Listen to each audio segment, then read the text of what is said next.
Hello, vinyl community, and anyone else watching this. It's video time. I sort of promised quite a while ago now to make a video which is probably going to be a little controversial, as these things often are, I said I'd rank all of Paul McCartney's studio albums. He's done 24 studio albums. I'm not counting the side projects. I don't think it's fair. I'm not counting live, not counting greatest hits, but just his studio albums. He's got 24, as I said. And I've mostly put them in order. I'm going to be doing a little of this right now as we go because I pulled these the other day and I've already probably changed my mind half a dozen times. It's really hard when you have this many. It just is. I'll give a little reason why and maybe tell you a couple songs I like on each one. But I'm going to try not to spend hours on this. So, here we go. Get ready to hate me. I don't think anybody will hate me for the first one. It's not till the second one. So people are going to go, what? And there are 6 albums I do not own on vinyl. So I will be showing the CDs. So, any guesses as to what number 24, the worst Paul McCartney album is? I think if anybody gets this wrong, I don't even know what to think. You haven't watched very many of my videos. Of course, it would be this. As me and Mr. Mayo calls it, Thriving Pain. This is Paul McCartney's 1999 Driving Rain LP. And there's nothing good about this LP. If this is Paul declaring his love for Heather, which is what it was, he couldn't have loved her very much. For me, the only things that are even listenable on this album are, believe it or not, the mostly instrumental Heather.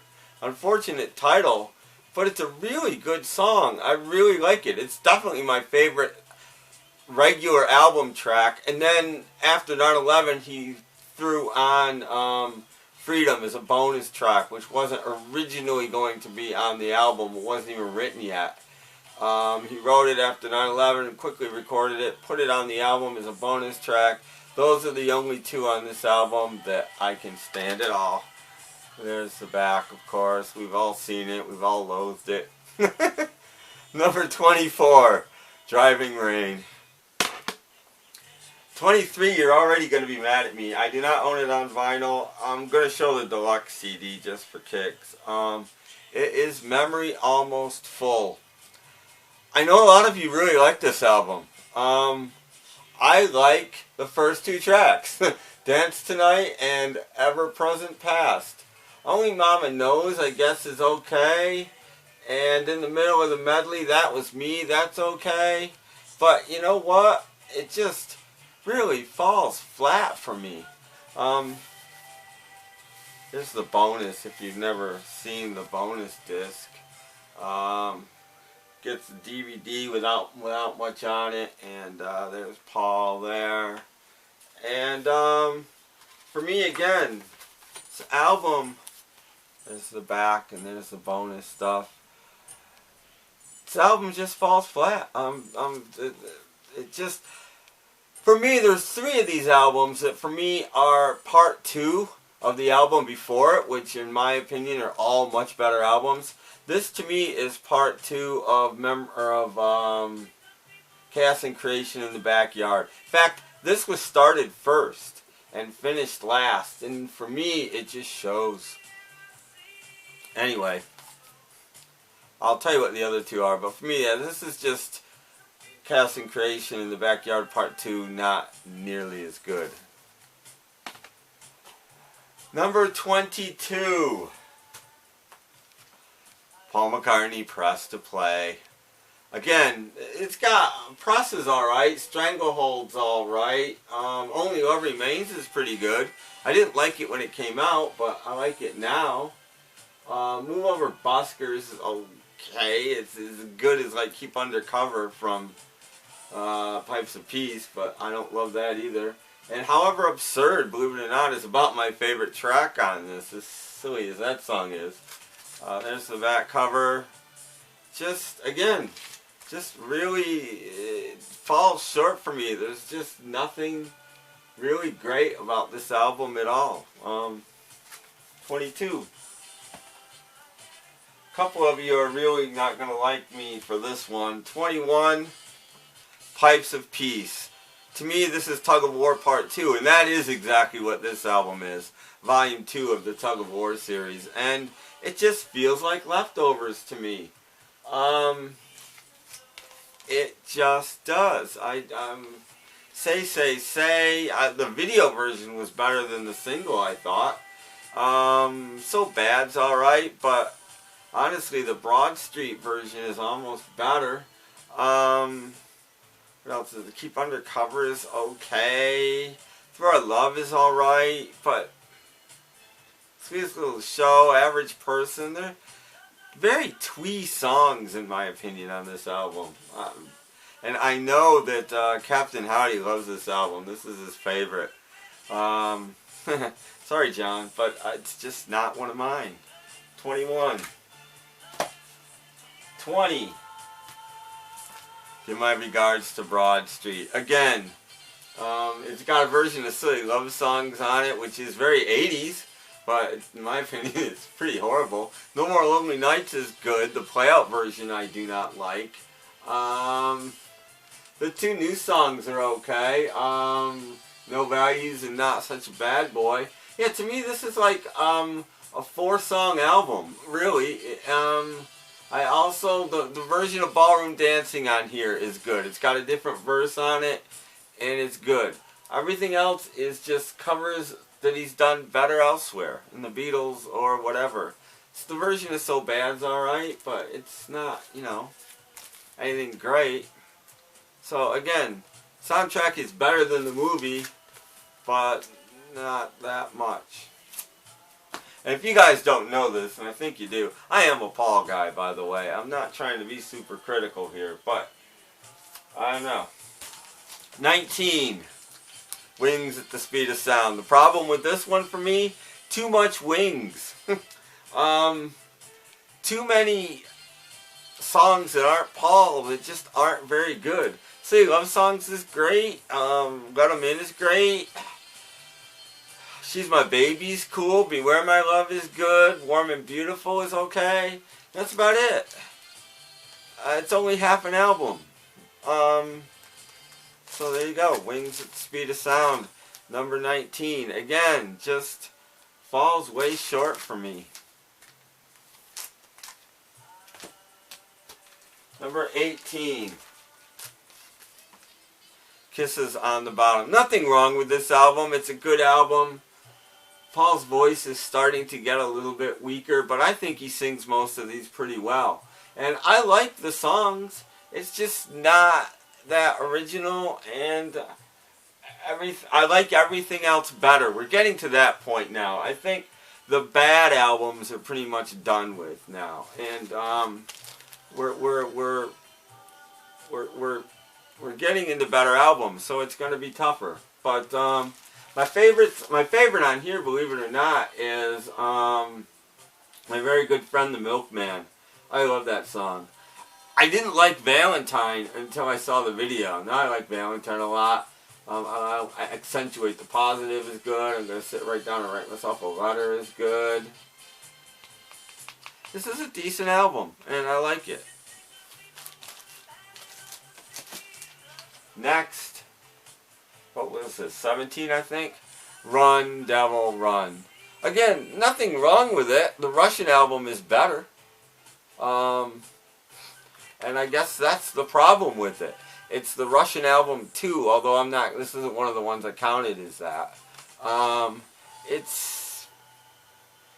mean, I like Brown Eyed Handsome Man a lot, and No Other Baby is amazing, and Movie Mag's pretty good. I'm trying to think. Fabulous is great, and he didn't put it on here. It was the B-side of a single. I don't really like Run Devil Run or There's 2 new songs on here. What's the other one? Try Not to Cry. This is okay. This is not bad. It's just, it's number 17. Number 16. I'm debating right now. Off the Ground. To me, again, this is a number 2. To me, this is Flowers in the Dirt Part 2, and it's just not as good. It's not bad. Off the Ground is a great tune, although his live up-close version was way better, if you remember that special. Hope of Deliverance is great. Get Out of My Way is a cool rocker. I even like Biker Like an Icon. It's not a bad album. It's just not a great album. So there you go. I've lost track of the numbering now. 17, I think. 16. Wherever I am. You guys might know. Next up, Wildlife. Now we're getting to the better albums. Getting to the right. I actually like Wildlife a lot. Not enough songs on it is one of the problems with it. And I don't love Dear Friend, and I don't love I Am Your Singer. And there's only 8 songs. But the other, I like 60% of it. Mumbo is fantastic. And Some People Never Know. They're my 2 favorites on here. It's Wildlife, number 16. I'm guessing right now. I'll do the math in a minute. Next one, London Town, 15 or wherever we're at. I loved this when it came out. I was about 16, something like that. Loved this album. Now, again, a lot of it's a little bit twee. But I love a little luck. Love I've Had Enough. Cafe on the Left Bank is really good. I'm Caring's really good. Morris Moose and the Grey Goose is silly, but I really like it. Don't Want to Bring You Down is good. Good, solid album. Just a little bit, again, on the lighter side, which is its main problem for me these days. I'm a little heavier now than I used to be as a kid. Doing the opposite thing, I think, that most people do. Now we're going to get controversial maybe a little bit. I think we're up to 14. Let me count real quick. 1, 2, 3, 4, 5, 6, 7, 8, 9, 10, 12.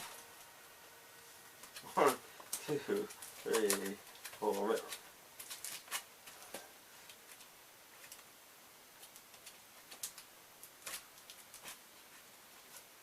13.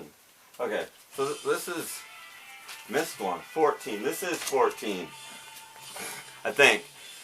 Venus and Mars. I know this is going to be controversial. A lot of people love this album to death. To me, it was always just a little bit dark. And again, I'm not in love with the 2 non-McCartney songs on it. But I mean, it's got my, aside from Maybe I'm Amazed, my favorite McCartney song, Listen to What the Man Said. Just great production on that song. And Venus and Mars, of course, Rock Show is fantastic. Letting Go is really good. Call Me Back Again. Magneto Entertainer, man. But we are getting up there a little bit. And it's just, I always seemed, while London Town is so light and airy and too light and airy, this one just always seems a little too dark to me. Anyway, number 14, Venus and Mars. 13, the Russian album. I like the Russian album a lot, actually. I don't really have any faults with it at all. Almost every song on it I like. Ain't That a Shame? I wish he didn't put the echoey things in it. Other than that, love that. That's Alright's good. Summertime's good. Cracking Up. Just Because. Don't Get Around Much Anymore is like, put it, if I was going to do a 1 McCartney CD, I'd put that song on it. Good album.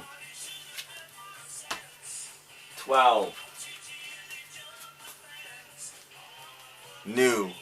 And honestly, I think I'm being a little bit kind. I haven't given it the amount of attention maybe it deserves. But again, I'm not in love with it. It's a good album. Like Save Us, like Alligator, On My Way to Work, Queenie Eye, early days. Gosh, new. The whole side one I really like. Side two, I don't really like appreciate. Back side two starts to go down a little bit. Quite a bit, actually. Side one is really good.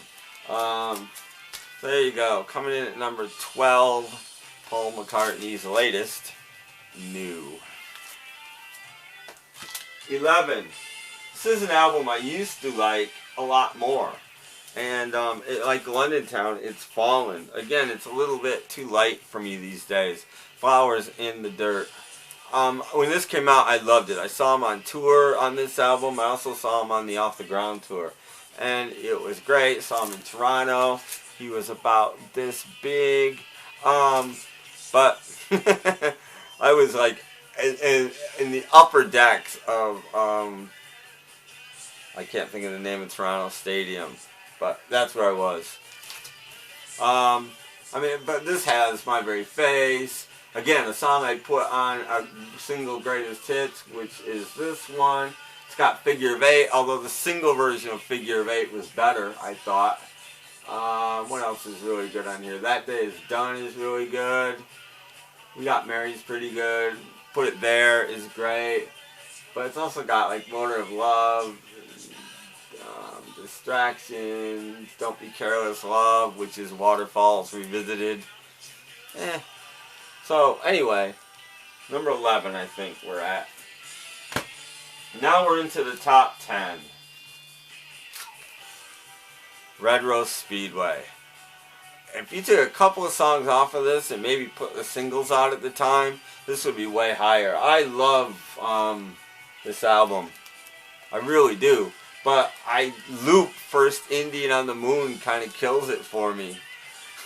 That's the one thing that just brings it down for me. But the rest of it, My Love, of course. Get on the Right Thing. Again, if I was going to make a one-track or one CD McCartney, Get on the Right Thing would be on there. Of course, Big Barn Bed is on here. Little Lamb Dragonfly. Single Pigeon. When the Night I'm not in love with either. And the medley at the end. Really cool album. And this is a Columbia copy. The original had the We Love You Stevie Wonder Braille on the bottom. I just brought my Columbia copy because it didn't have the sticker on the cover so you can see the whole cover. Number 10, Red Rose Speedway. Number 9, McCartney 2.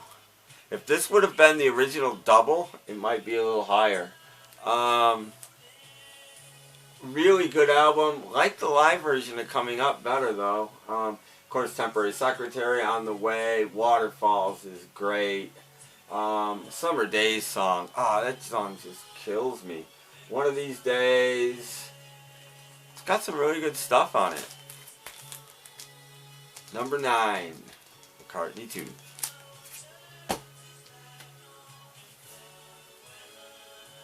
Number 8, Tug of War.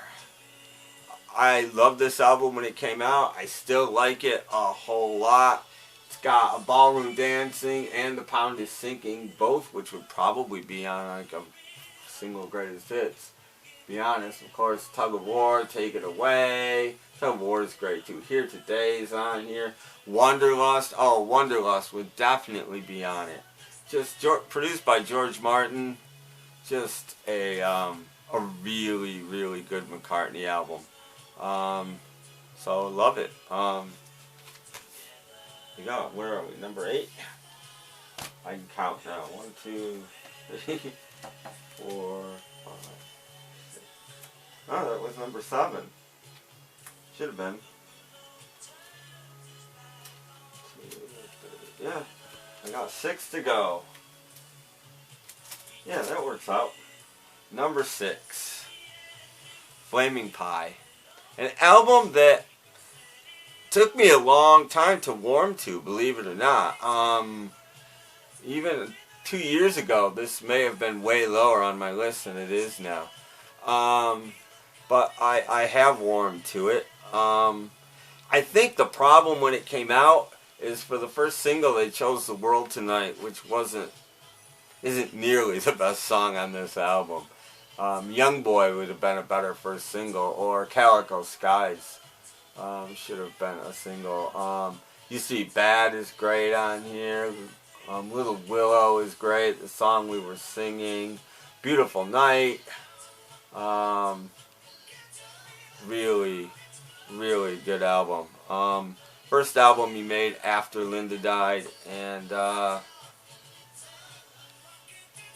he made it for her. And fantastic record. Number 6, Flaming Pie. Okay, we're getting down to the top 5. Any ideas? Any guesses? I've told a bunch of you what my number 1 is before, so that won't be a very big surprise. But this one might be. Coming in at number 5. Is something missing that a lot of you guys don't like? Here's the deluxe version of Paul McCartney, Chaos and Creation in the Backyard. I'll show you the real CD since you can't really see anything. There's the cover. This one I would like to have on vinyl. Like the hands on the back. This album I didn't like again when it came out. It took me about 2 years, and all of a sudden I just loved it. How Kind of You, I like Fine Line, Jenny Wren, Friends to Go. Friends to Go would be on that McCartney CD I keep talking about. Love that song. Too Much Rain, I love that song. Follow Me. Promise to You Girl's a nice little rocker. And English Tea is great. English Tea sounds like Beatles McCartney. I know a lot of you don't like this album, but I think it's the last great McCartney album. So, number 5, Chaos and Creation in the Backyard. Number 4, McCartney, his first solo album, Maybe I'm Amazed, Teddy Boy, That Would Be Something, Every Night. Except for Creed Crora. Fantastic album. What can I say about McCartney? Just first solo album coming off of the Beatles, and he nailed it. Really, really good album. Number 3, Band on the Run. Probably his best-selling album, I would assume. Came out in late '73. Had 2 number 1 singles, Band on the Run, and Band on the Run was number 1, I think 3 separate occasions in America, at least 2, and had Hell on Wheels on it in America, but not in the rest of the world. And this is one of the deluxe versions, the 1999 deluxe version. And what can I say? Mrs. Vanderbilt's on this album, fantastic song, 1985. Let Me Roll It, Bluebird, No Words, Mammonia maybe is a slight miss, and Picasso's Last Words. But again, they're both really good songs. Either one of those songs is better than anything on Driving Rain. Just a fantastic album. And speaking of Band on the Run, there it is. Yeah, number 3, Band on the Run. Only 2 left. You guys know, don't you? You know. Do you? Number 2, Ram. I know it's a lot of your favorites. Again, there's barely a misstep on this album. Uncle Albert Admiral Halsey, of course. Smile Away, everybody loves that. Monkberry Moon Delight, Heart of the Country, Backseat of My Car. Just a fantastic album. Just his second album, and you know, I mean, what can I say about it? It's, you guys all know this album. It's just great. Which leaves number 1. I was 18 when this came out, and this might have a lot to do with why it's number 1. I remember the day it came out. I remember hearing it on the radio on WAAL, played at the Midnight LP that night. I recorded it. By the end of school the next day, I knew every song by heart. I fell in love with it, basically. It was like falling in love. and that is Back to the Egg. Came out again just as school was starting, late September, October of 1979. It's got Getting Closer, Arrow Through Me, loved To You at the time, Spin It On, Old Siam Sir is great. And I love the two medleys, and I love the broadcast too. That's just such an interesting little piece of music. The Rochester theme, and So Glad to See You Here with Rochester's great. After the Ball, Million Miles, and Winter Rose, Love Awake. Oh, I just love those. And Baby's Request. Just, I fell in love with it the day it came out, and I've been in love with it ever since. If it was a woman, I'd have married it. So yeah, Back to the Egg, my favorite McCartney album, #1. Love it. Well, there you go. I'm looking forward to the comments on this one. I hope everybody's well and doing fine and all of that stuff. Have been catching up on my comments some. I'm not there yet, but I've been working on it. Again, a few new subscribers since the last video. Thank you. Like, subscribe, comment, all that. Check out my podcast, snapcracklepop.podomatic.com. I was working on a summer one just before I made this video. So check that out. Again, thanks for watching. Go Paul. For you guys that have seen them on this tour, keep posting little videos and that kind of stuff. I've been enjoying those. And set list is interesting. Different, but interesting. And yeah, so thanks for watching. I hope you enjoyed the video, and I'll catch you next time. Bye.